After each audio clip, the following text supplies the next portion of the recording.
Hello friends, कैसे हो? उम्मीद करता हूं मस्त होंगे, शानदार होंगे, बिल्कुल जबरदस्त होंगे और अपनी अपनी जो स्टडी है उसे बहुत बेहतरीन तरीके से कर रहे होंगे। तो अब एग्जाम के ज्यादा दिन नहीं बचे हैं, है ना। बिल्कुल गजब सुपर डुपर तरीके से पढ़ते रहना दोस्तों, ठीक है। हम प्रभु से प्रार्थना करेंगे कि आपका ये एग्जाम बाकी सभी एग्जामों से भी बेहतरीन जाए, ठीक है। चलिए, तो आज का क्वेश्चन बिल्कुल जहर क्वेश्चन है, पॉइजन है, बिल्कुल समझ लीजिए आप। Very very very very very very very very important. Okay, चलिए फटाफट आ जाइए, ध्यान से देखते हैं। 3 groups of children contains 3 girls and 1 boys, 2 girls and 2 boys and 1 girls and 3 boys. One child is selected at random from each group. Find the chance that the 3 children selected comprises 1 girl and 2 boys.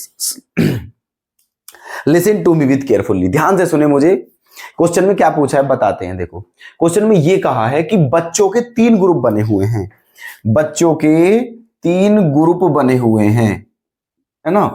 मान लेते हैं ये आपका first group है, first group, ये आपका second group है, okay, और ये आपका थर्ड ग्रुप है,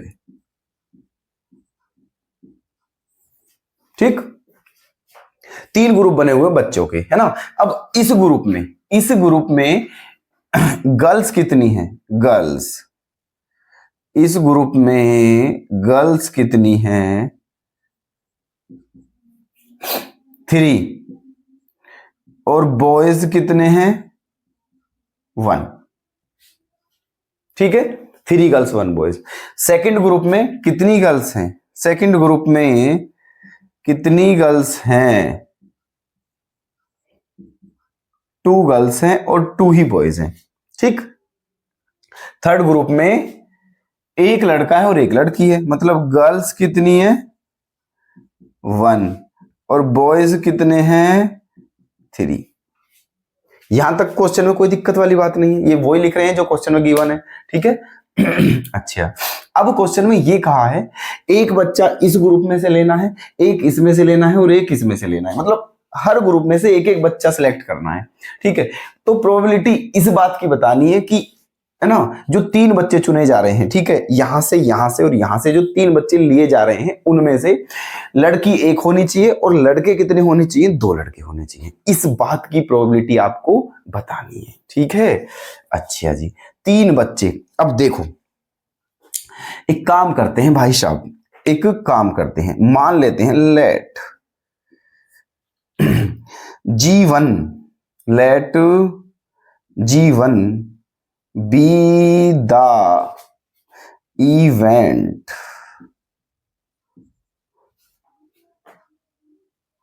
है ना। एक काम करते हैं, एक साथ ही लिख लेते हैं, late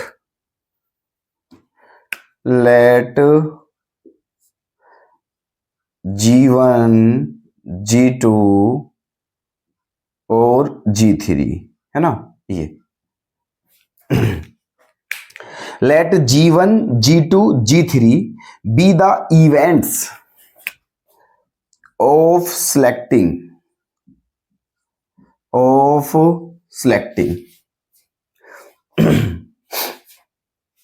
let G1, G2, G3 be the events of selecting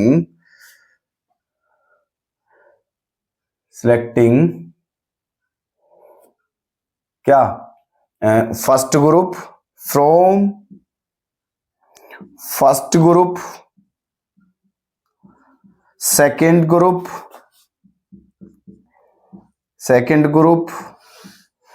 and third group, ठीक है जी, कोई दिक्कत नहीं। मान लेते हैं G1, G2, G3 be the events of selecting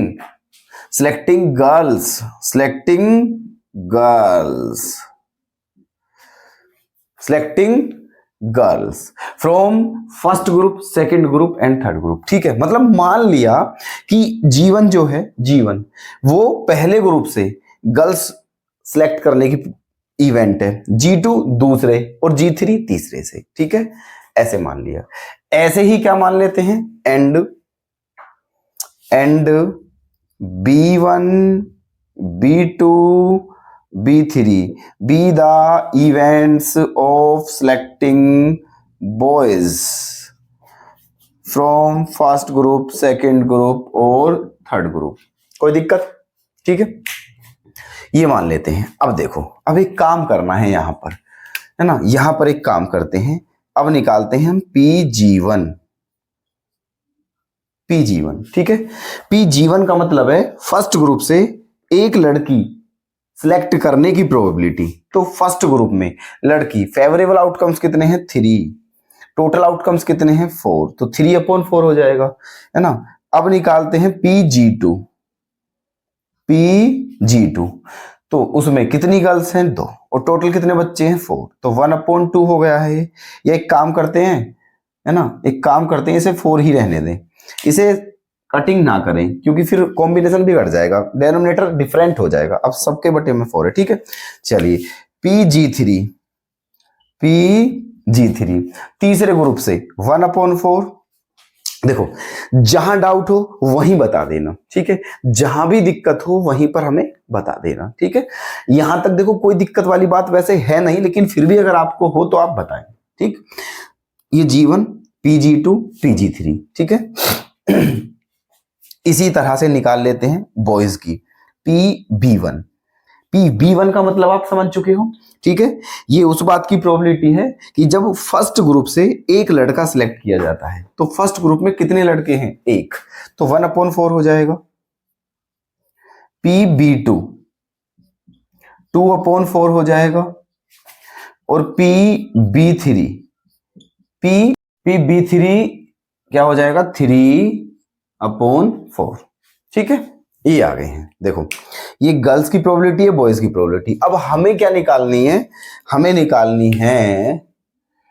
निकालनी है प्रोबेबिलिटी 1 गर्ल एंड 2 बॉयज, ठीक है। एक गर्ल्स और 2 बॉयज की सिलेक्ट करने की प्रोबेबिलिटी बतानी है। तो अब देखो यहां कितने केस बन सकते हैं, ठीक है। हो सकता है क्या कि पहली लड़की हो, दूसरा लड़का हो और तीसरा लड़का हो, ठीक है। पहली लड़की हो, फर्स्ट ग्रुप की लड़की हो, दूसरे ग्रुप का लड़का हो, तीसरे ग्रुप का लड़का हो, या अब आपको पता है या का मतलब क्या होता है, प्लस, ठीक है, और यूनियन, ठीक है। कहने का मतलब देखो ऐसे, यूनियन हो सकता है पहले ग्रुप का लड़का हो, दूसरे ग्रुप की लड़की हो और तीसरे ग्रुप का भी क्या हो, लड़का हो, ठीक। हो सकता है पहले ग्रुप का लड़का हो, दूसरे ग्रुप का लड़का हो और तीसरे ग्रुप की क्या हो, लड़की हो, ठीक। अब एक लड़की होनी चाहिए, 2 लड़के होने चाहिए। यहां पर देखो, एक लड़की है, 2 लड़के हैं, एक लड़की है, ठीक है, 2 लड़के हैं, एक लड़की है, 2 लड़के हैं, कंडीशन बिल्कुल सही बैठ रही है, ठीक है। चलिए अब क्या हो जाएगा पता है आपको, यहां से इसको हम क्या लिख सकते हैं, इसकी प्रोबेबिलिटी को हम PE मान लेते हैं, और पता है इसको क्या लिख सकते हैं, इसको लिख सकते हैं हम PG1 into PB2 into PB3, ठीक है जी।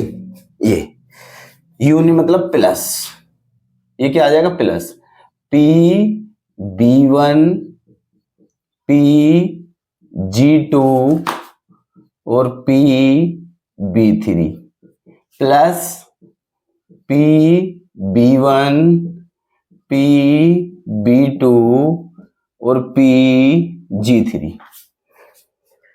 दिक्कत हो तो बताना।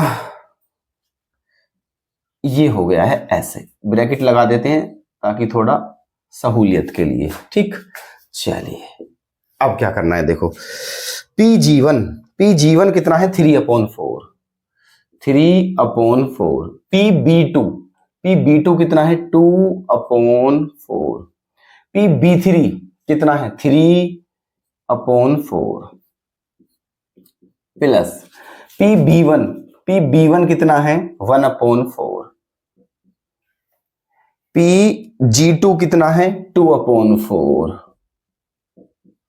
और PB3 कितना है 3/4 प्लस PB1 कितना है 1/4, PB2 कितना है PB2 2/4 और PG3 कितना है 1/4।